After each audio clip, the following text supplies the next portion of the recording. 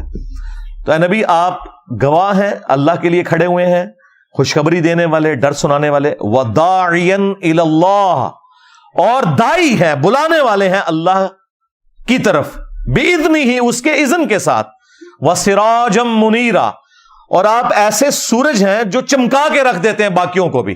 یعنی جو بھی رسول اللہ کے ساتھ اٹیچ ہو جائے گا دنیا اور آخرت میں کامیابی اس کا مقدر ہوگی. تو نبی علیہ السلام نور ہدایت ہیں.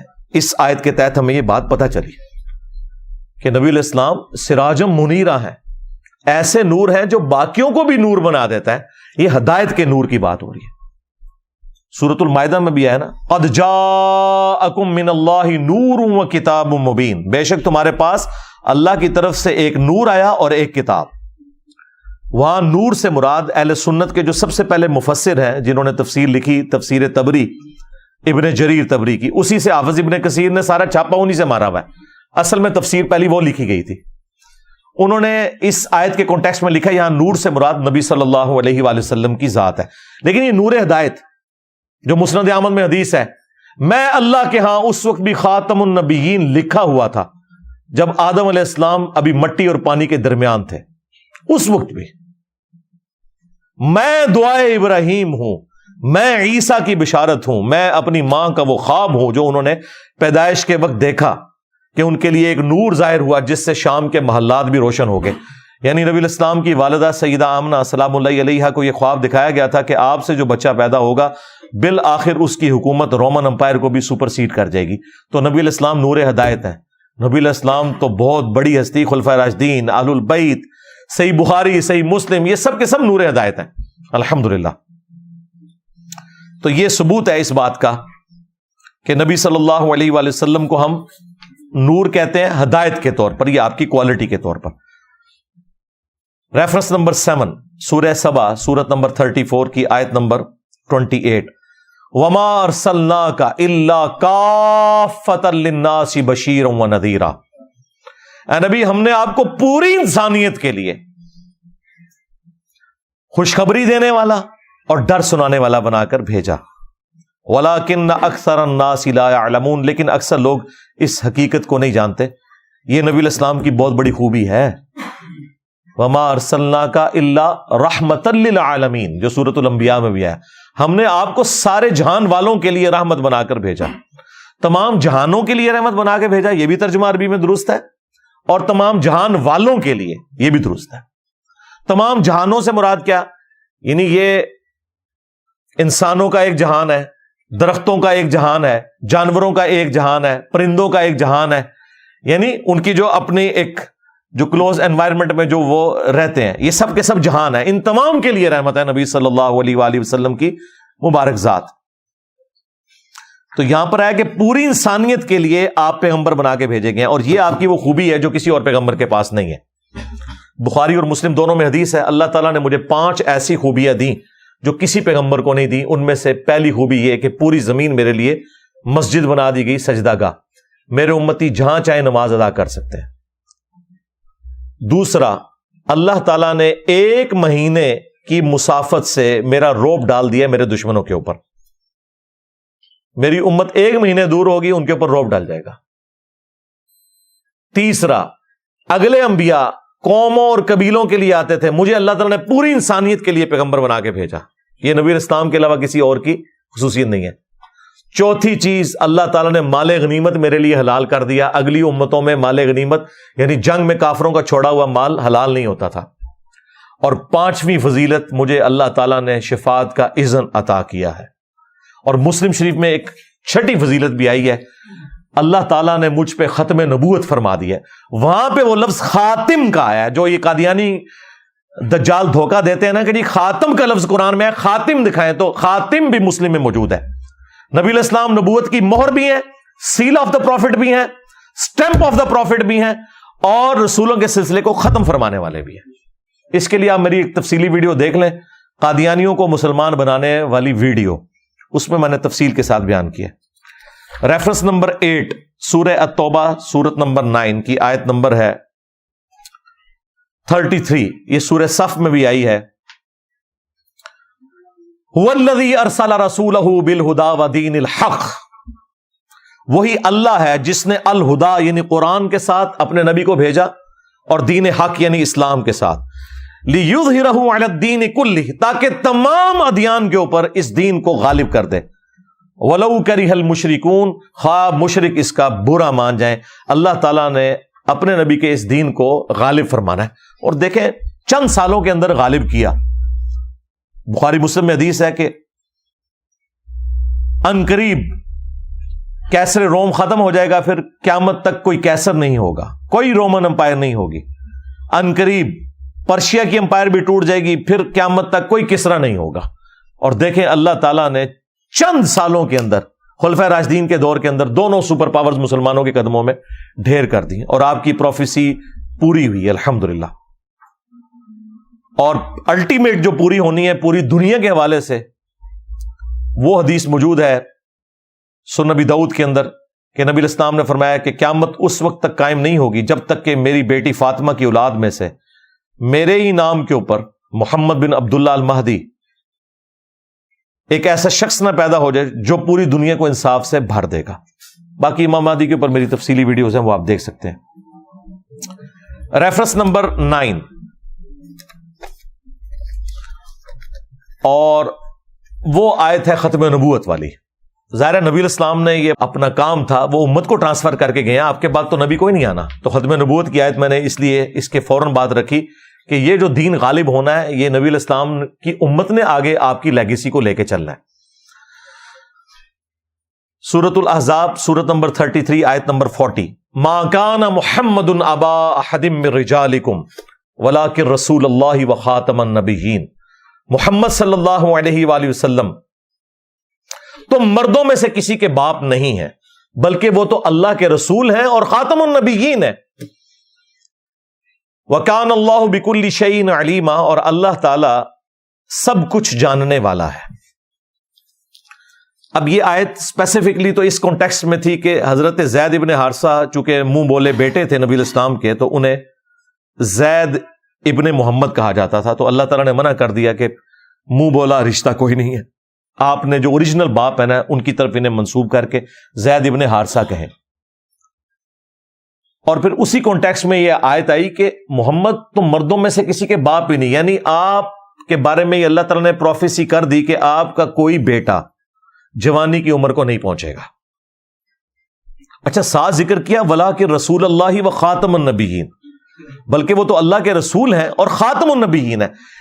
اس چیز کا اس سے کوئی تعلق ہے جبھی تو اس آیت کے اندر آیا نا کہ مردوں میں سے کسی کے باپ نہیں بلکہ وہ تو خاتم النبیین ہے۔ کیا مطلب؟ کہ ان کا کوئی بیٹا مرد نہیں ہوگا، بچپن میں فوت ہو جائیں گے بچے۔ کیوں؟ وَلَٰكِن رسول اللہ و خاتم النبیین، چونکہ وہ اللہ کے رسول ہیں اور ایسے رسول کے جو خاتم النبیین ہے۔ تو ختم نبوت کا تقاضا یہ ہے کہ آپ کا کوئی بیٹا جوانی کی عمر کو نہ پہنچے، ورنہ یہ اللہ تعالیٰ کی رحمت کا تقاضا تھا کہ اگر ابراہیم کا بیٹا پیغمبر ہے تو رسول اللہ کا بیٹا بھی پیغمبر ہونا چاہیے۔ تو اللہ تعالیٰ نے ان کے بیٹوں کو بچپن ہی میں موت دے دی کیونکہ آپ خاتم النبیین ہیں۔ اچھا یہ جو میں تشریح کر رہا ہوں نا، یہ تشریح بالکل فٹ ان بیٹھتی ہے صحیح بخاری میں ایک صحابی کے قول کے اندر۔ صحیح بخاری میں عبداللہ ابن ابی اوفا کا قول موجود ہے، یہ 86 ہجری میں فوت ہوئے، نبی علیہ السلام کے بعد 75 ایئرز تک زندہ رہے۔ ان سے کسی نے پوچھا کہ آپ نے اللہ کے نبی کے بیٹے کی زیارت کی ہے جو بچپن میں فوت ہو گیا تھا؟ انہوں نے کہا ہاں ابراہیم کی میں نے زیارت کی ہے جو ماریہ قبطیہ سے پیدا ہوئے تھے، وہ تو بچپن میں ہی فوت ہو گئے، دودھ پینے کی عمر میں ہی۔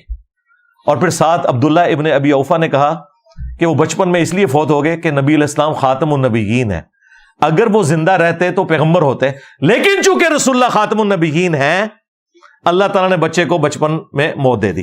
اچھا قادیانیوں نے اب کیا دجل کیا ہے، وہ ایک حصہ اٹھاتے ہیں کہ دیکھیں جی صحابی کہہ رہے ہیں کہ اگر نبی کا بیٹا جوان ہوتا تو نبی ہوتا، اس کا مطلب ہے کہ نبوت جاری ہے، حالانکہ آگے انہوں نے فرمایا کہ وہ مرا اس لیے ہے۔ اللہ نے اسے موت اس لیے دی ہے کہ چونکہ نبی علیہ السلام خاتم النبیین ہے، تو یہ تو ختم نبوت کے حاکم دلیل تھی، انہوں نے آدھی بات اٹھائی۔ وہ آپ میری ویڈیو دیکھیں، قادیانیوں کو مسلمان بنانے والا کلپ، اس میں نے ان کے سارے جو ڈرامہ بازی انہوں نے کی ہیں نا وہ ایکسپوز کی ہیں۔ سب سے بڑا ڈرامہ ان کے ساتھ یہ لگا ہوا ہے کہ یہ اور تو چیزیں چھوڑ دیں، اپنے نماز کا طریقہ ذرا بخاری مسلم سے چیک کریں، یہ حنفی ہیں۔ ہاں دیکھیں، یہ بات امت کو آ کے ہم نے پہلی دفعہ بتائی ہے۔ یہ آپ کو رفع الیدین شروع کرنے پہ کہتے تھے اے ہن تسی قادیانی ہو جاؤ گے، اوے حنفی دیوبندیو، حنفی بریلویو، آپ کی طرح ہی حنفی قادیانی نماز پڑھتے ہیں، ان کا رفع الیدین سے کیا لینا دینا؟ جس طرح وہ بخاری مسلم کے منکر ہیں نا، تم بھی بخاری مسلم کے منکر ہو۔ تو یہ جتنے بھی فرقے ہیں یہ سب کے سب اگر قرآن و سنت کے دلائل کی روشنی میں اپنے آپ کو خود چیک کریں تو انہیں پتا چل جائے گا کہ انہوں نے کیا دو نمبری کی ہوئی ہے ان کے بزرگوں نے ان کے ساتھ، بلکہ ان کے بزرگوں نے کیا کام ڈالا ہوا ہے ان کے فرقے کے ساتھ۔ Reference number 10، third last. اب یہ ذرا سخت باتیں شروع ہونے لگی ہیں ہمارے حوالے سے، میں نے اس کو اینڈ پہ رکھا تھا تاکہ اپنی ذمہ داری بھی ذرا ہم فیل کریں نا۔ وہی بات جو نبی علیہ السلام کے حق میں آئی تھی کہ آپ شاہد ہیں، جس کو انہوں نے حاضر و ناظر کہا، وہ تھا اللہ کے لیے گواہی دے کر اس انسانیت کے اوپر آپ صلی اللہ علیہ وآلہ وسلم نے حجت تمام کیا، اور اس امت نے بھی یہی کام کرنا ہے۔ آخری آیت ہے سورۃ الحج، سورۃ نمبر 22، آیت نمبر 78، وَجَاهِدُوا فِي اللَّهِ حَقَّ جِهَادِهِ، اور دیکھو اللہ کی راہ میں جہاد کرو جیسا کہ حق ہے۔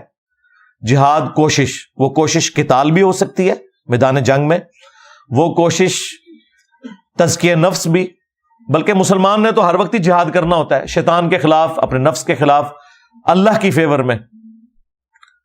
هُوَ اجْتَبَاكُمْ، اس نے تمہیں چن لیا ہے اے امت محمدیہ صلی اللہ علیہ وآلہ وسلم۔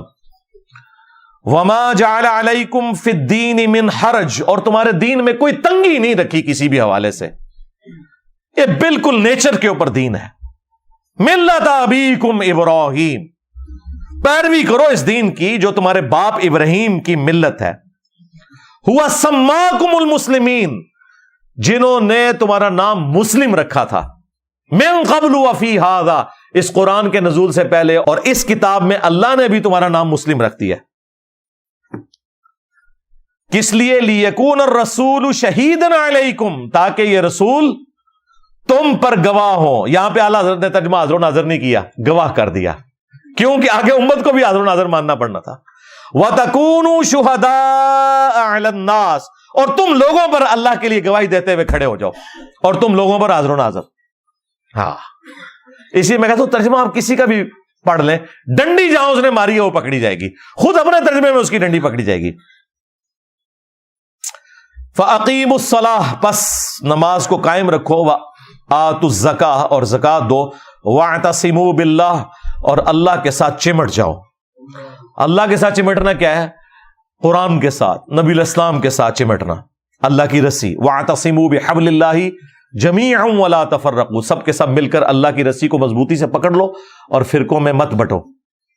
نبی علیہ السلام نے قرآن کو اللہ کی رسی کہا ہے۔ غدیر خم کی حدیث، قرآن اور اہل بیت والی، مسلم شریف میں جو اوپر تلے 4 حدیث ہیں، اس میں قرآن کو اللہ کی رسی کہا گیا۔ اس میں ہدایت ہے، اس میں نور ہے، تم اللہ کی کتاب کو پکڑو، اس سے تعلق اپنا مضبوط کرو۔ اللہ کی کتاب اللہ کی رسی ہے، جو اسے پکڑے گا ہدایت پر ہوگا، جو چھوڑ دے گا گمراہ ہو جائے گا۔ اور پھر نبی علیہ السلام نے فرمایا دوسری بھاری چیز میرے اہل البیت ہیں، میں ان کے معاملے میں تمہیں اللہ کا خوف دلاتا ہوں۔ تو یہاں پر اللہ تعالیٰ نے کہا کہ اپنا تعلق اپنے رب کے ساتھ، قرآن و سنت کے ساتھ مضبوط کرو۔ ہوا مولاکم، وہی تمہارا پش پناہ ہے، تمہارا مولا ہے۔ فنعم المولا ونعم النصیر، تو کیا ہی اچھا مولا ہے اور کیا ہی اچھا وہ مددگار ہے۔ اللہ سے بڑھ کے کون ہو سکتا ہے؟ تو یہاں پہ آپ کا نام مسلم بتایا گیا ہے، بریلوی دیوبندی اہل حدیث شیعہ نہیں بتایا گیا، حنفی شافعی مالکی نہیں۔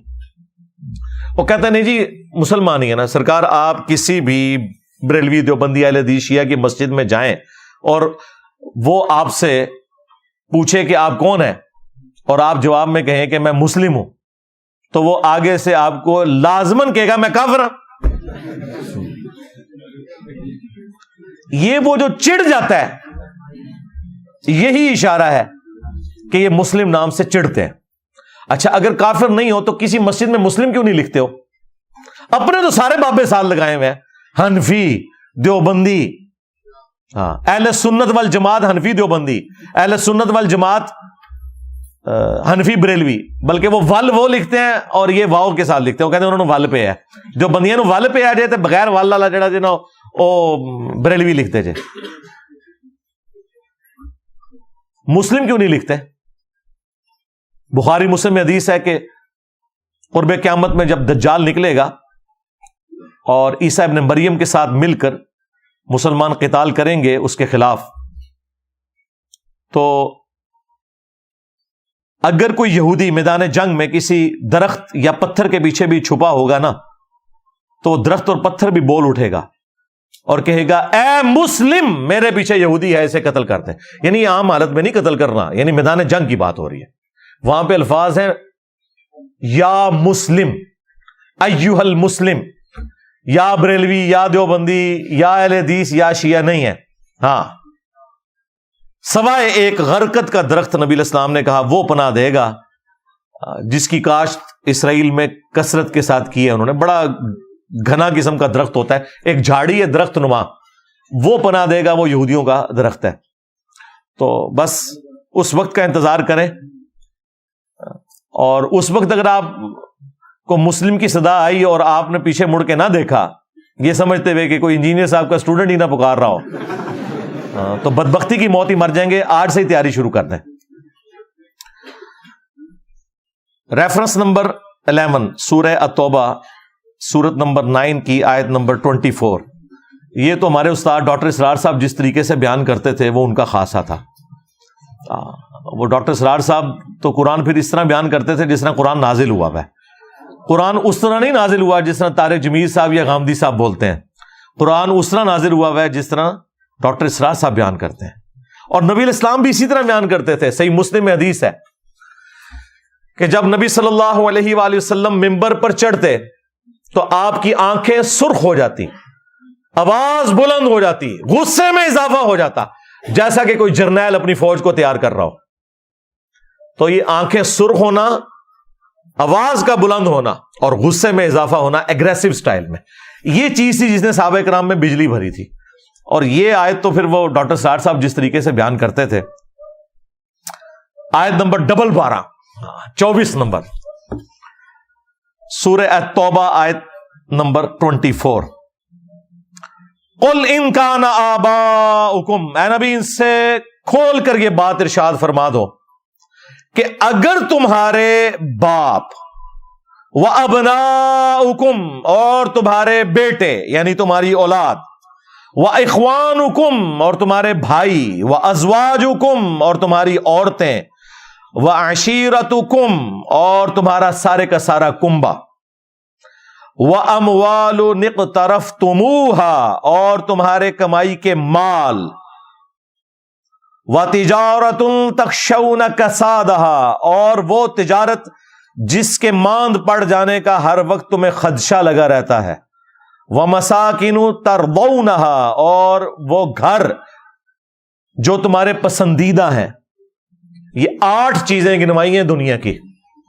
اگر ان 8 چیزوں کی محبت، احب الیکم، اگر یہ چیزیں تمہیں زیادہ محبوب ہو جائیں، من اللہ ورسولہ وجہاد فی سبیلہ، اللہ سے اور اس کے رسول سے اور اللہ کی راہ میں جہاد کرنے سے، فتربصوا، تو پھر انتظار کرنا، حتی یأتی اللہ بامرہ، یہاں تک کہ اللہ تعالیٰ کا حکم عذاب تم پر آ پہنچے. واللہ لا یہدی القوم الفاسقین، اور اللہ تعالیٰ فاسق لوگوں کو ہدایت نہیں دیتا. بلکہ ڈاکٹر اسرار صاحب جب بولتے تھے نا تو ساتھ کہتے تھے فتربصوا، تو دبا ہو جاؤ، حتی یأتی اللہ بامرہ، یہاں تک کہ اللہ تعالیٰ کا حکم عذاب آ پہنچے. انتظار کرو. اللہ اکبر. یہ آیت ہے جی جس میں اللہ تعالیٰ نے دنیا کی 8 چیزیں گنوائی ہیں اور کہا ہے کہ یہ ظاہر ایک سمبل کے طور پر ہے، اس ساری چیزیں اسی کیٹیگری میں فال کرتی ہیں. اگر ان کی محبت اللہ رسول سے بڑھ جائے, اللہ کی راہ میں جہاد سے بڑھ جائے, تو پھر فارغ ہو. سورہ الاحزاب کے سٹارٹ میں اللہ تعالیٰ نے فرمایا النبی اولا بالمؤمنین من انفسہم وازواجہ امہاتہم, نبی مومنین کی جانوں سے بڑھ کر ان پر حق رکھتے ہیں, اور نبی کی بیویاں امت کی مائیں. یعنی ہماری جان سے بھی بڑھ کر ہم پر جس کا حق ہے نا, وہ شخصیت ہے جس کی قبر مدینے میں ہے, جو ہمارے روحانی باپ ہیں, کیونکہ ان کی بیویاں امت کی مائیں ہیں. بخاری اور مسلم دونوں میں حدیث ہے, اس شخص نے ایمان کی حلاوت چکھ لی جس میں 3 نشانیاں ہیں. نمبر 1, اللہ اور اس کا رسول اسے پوری دنیا میں ہر چیز سے بڑھ کر محبوب ہو جائیں. نمبر 2, دوستی اور دشمنی کا معیار اللہ کی ذات. اور نمبر 3, کفر کی طرف لوٹایا جانا اس کے لیے اتنا ہی مشکل ہو جائے جتنا زندہ آگ میں جلنا, یعنی وہ زندہ آگ میں جلنے کے لیے تیار ہو جائے لیکن اپنا دین نہ چھوڑے, تو پھر اسے ایمان کی مٹھاس مل جائے گی. پھر بخاری اور مسلم دونوں میں حدیث ہے, تم میں سے کوئی شخص اس وقت تک مومن ہی نہیں ہو سکتا جب تک کہ میں اسے اس کے ماں باپ, اولاد, سب لوگوں سے بڑھ کر عزیز نہ ہو جاؤں. تو یہ نبی علیہ السلام کیا بتا رہے تھے؟ نبی علیہ السلام یہ بتا رہے تھے کہ ماں باپ تے شاہی کوئی نہیں, بابے تے شاہی کوئی نہیں, جہاں میری بات آ جائے. یہی بات ہے نا. یہاں جناب مائیں کہتی ہیں میں دودھ نہیں بخشاں گی جے تو داڑھی رکھ لیتے. تو ایسے ماں باپ کو پھر یہی بتانا چاہیے نا کہ میرے نبی سا ہے ہی کوئی نہیں, اما ابا جی تسی تے شاہی کوئی نہیں. کیونکہ میرے نبی کے مقابلے پہ کھڑے ہو گئے, اور یہ سب سے ہلکا جملہ ہے جو ہم بول سکتے ہیں. ادروائز تو ان کو کہنا چاہیے کہ اپنے ایمان کی فکر کرو, تم خود بھی مسلمان رہے ہو کہ نہیں, بغاوت پہ اتر کے. اور پھر صحیح بخاری میں ایک حدیث ہے, نبی الاسلام اور سیدنا عمر ایک دفعہ ہاتھ میں ہاتھ ڈال کے چہل قدمی کر رہے تھے, تو حضرت عمر نے دیکھا نبی الاسلام نے اتنی شفقت کی ہے تو تھوڑے فرینک ہوئے. ان کا یا رسول اللہ پوری دنیا میں سب سے بڑھ کر آپ مجھے محبوب ہیں سوائے میری جان کے. اچھا وہ سمجھ رہے تھے میں نے بہت کارنامہ کر دیا. ہاں, نبی الاسلام نے فرمایا نہیں بلکہ تیری جان سے بھی بڑھ کر. تو ان کا یا رسول اللہ ہاں آپ مجھے میری جان سے بھی بڑھ کر عزیز ہیں. پھر آپ نے فرمایا اب تیرا ایمان مکمل ہوا ہے. اچھا انہوں نے سچ بولا, انسان کو اپنی جان سے آگے تو کوئی چیز نہیں ہوتی, لیکن نبی علیہ السلام کے سامنے سچ بولنے کی برکت یہ ظاہر ہوئی کہ آپ علیہ السلام نے اس بات کو کھول دیا کہ بھائی یہ بھی ایمان مکمل نہیں ہے جب تک کہ اپنی جان سے بھی بڑھ کر مجھے عزیز نہیں سمجھو گے. اور اس کا مطلب قطعاً یہ نہیں ہے کہ آپ نے لبیک یا رسول اللہ کے نعرے ہی لگانے ہیں خالی, اور عمل کوئی نہیں کرنا. ختم نبوت کا نام لینا ہے اور چلانی ہے جو اپنی کاز اینٹی قادیانی کاز چلانی ہے, اینٹی چشتی رسول اللہ, اینٹی تھانوی رسول اللہ, بات ہی نہیں کرنی کیونکہ اس میں اپنے فرقے خلاف ہو جائیں گے. تو یہ ختم نبوت کا کام نہیں ہو رہا, یہ اینٹی قادیانی کام ہے.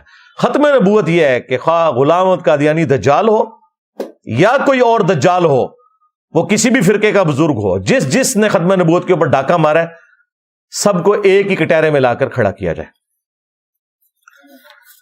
آخری ریفرنس نمبر 12.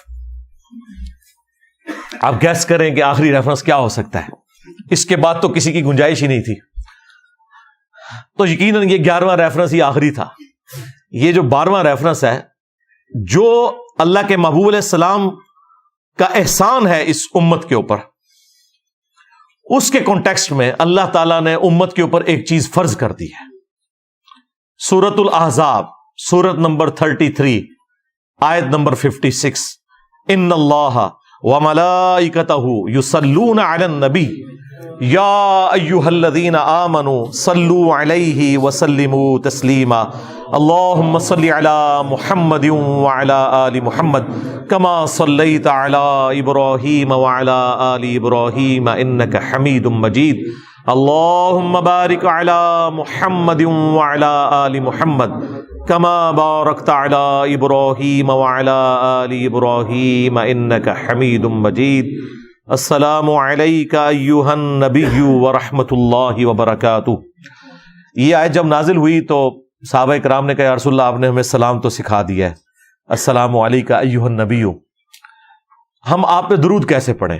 اور بخاری کے تو الفاظ ہیں ہم آپ اور آپ کے اہل البیت پر کیسے درود پڑھیں. تو پھر نبی علیہ السلام نے یہ درود ابراہیمی تعلیم فرمایا. اس کا جو پہلا حصہ ہے یہ بھی پرفیکٹ ہے, اللہم صلی علی محمد وعلی آل محمد. تو یہ امت کے اوپر اللہ تعالیٰ نے اوبلیگیٹری ٹھہرا دیا کہ آپ صلی اللہ علیہ وآلہ وسلم کے لیے دعائے رحمت کرنی ہے، دعائے سلامتی کرنی ہے، اگرچہ اس کا فائدہ ہمیں ہی ہے۔ مسلم شریف میں حدیث ہے، جو مجھ پر ایک دفعہ درود پڑے گا اللہ تعالیٰ اس پہ 10 رحمتیں نازل فرمائے گا۔ اور درود شریف کے فضائل میں تو میری پوری مجلس ہے 5 گھنٹے کی، آپ وہ دیکھ لیں، درود شریف سے متعلق 50 کوسچنز وہاں پہ تفصیل کے ساتھ مل جائے گی۔ بہرحال اس آیت میں امت کو یہ تعلیم کیا گیا ہے کہ جس نبی کا یہ آپ پر احسان ہے، جس نبی کو اللہ تعالیٰ نے ذریعہ بنایا آپ کی ہدایت کا، آپ نے ان کے لیے دعا کرنی ہے۔ اس لیے ہم دیکھیں ہماری نماز اسی چیز کے ساتھ جڑی ہوئی ہے، ہم نماز میں بھی درود شریف پڑھتے ہیں، آگے پیچھے بھی، مسجد میں جاتے وقت بھی درود شریف ہے، اور درود شریف کو اپنا حرز جاں بنانا ایک مومن کی نشانی ہے، الحمدللہ۔ باقی نبی علیہ السلام کو ہماری دعاؤں کی کوئی ضرورت نہیں ہے۔ وَرَفَعْنَا لَكَ ذِكْرَكَ، اے نبی ہم نے آپ کے لیے آپ کے ذکر کو بلند کر دیا ہے۔ دنیا میں جہاں کہیں بھی اللہ کا نام لیا جاتا ہے، اذان کے اندر یا نماز میں، تو ساتھ رسول اللہ کا بھی نام مبارک ذکر ہوتا ہے۔ اشہد ان لا الہ الا اللہ تو اشہد ان محمد رسول اللہ، یہ ساتھ ہی ذکر ہوتا ہے۔ وَلَلْآخِرَةُ خَيْرٌ لَكَ مِنَ الْأُولَى، اے نبی آپ کا ہر آنے والا لمحہ گزرے ہوئے لمحے سے بہتر ہوگا۔ اس وقت نبی علیہ السلام کی جو زندگی ہے اللہ کی جنت میں، وہ اس زندگی سے بہتر ہے جو آپ دنیا میں گزار کے گئے ہیں، اور آپ کی قیامت کے دن کی زندگی اس برزخ کی زندگی سے بہتر ہوگی۔ ہر لمحے درود شریف جو اللہ بھیج رہا ہے اور اس کے فرشتے بھیج رہے ہیں، بے شک اللہ اور اس کے فرشتے درود بھیجتے ہیں نبی صلی اللہ علیہ وآلہ وسلم پر، تو نبی علیہ السلام کی تو شان ہر وقت بلند ہو رہی ہے۔ اللہ کا درود بھیجنا یہ ہے کہ اللہ تعالیٰ کسی کو نہیں کہتا، اللہ تو خود شان بلند کر دیتا ہے۔ یہ تو فرشتے یا ہم ہیں جو ہم کہتے ہیں اللہم صلی علی محمد، اے اللہ تو محمد صلی اللہ علیہ وآلہ وسلم پر رحمت نازل فرما۔ اللہ کو تو کسی کو کہنے کی ضرورت نہیں ہے۔ اللہ کا درود یہ ہے کہ اللہ تعالیٰ کہتا ہے میں نے اپنے نبی پر اتنی رحمتیں کی، میں نے اپنے نبی کے اتنے درجات بلند کیے۔ اللہ کو تو کسی کو کہنے کی ضرورت ہی نہیں ہے۔ تو یہ نبی صلی اللہ علیہ وآلہ وسلم کی خوبی ہے کہ آپ کا ہر آنے والا لمحہ گزرے ہوئے سے بہتر ہے۔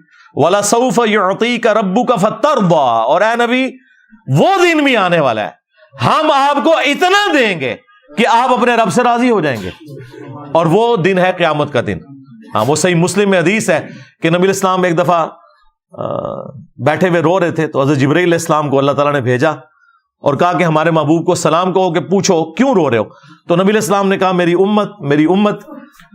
تو اللہ تعالیٰ نے پیغام بھجوایا کہ انہیں سلام کہو اور کہو کہ ہم آپ کی امت کے معاملے میں آپ کو قیامت والے دن رسوا نہیں کریں گے۔ تو یہ شفاعت ملنی ہے۔ عسیٰ ان یبعثک ربک مقاما محمودا، ان قریب وہ وقت آنے والا ہے کہ ہم تمہیں ایسے مقام پر فائز کریں گے اے نبی جہاں ہر شخص تمہاری تعریف کر رہا ہوگا۔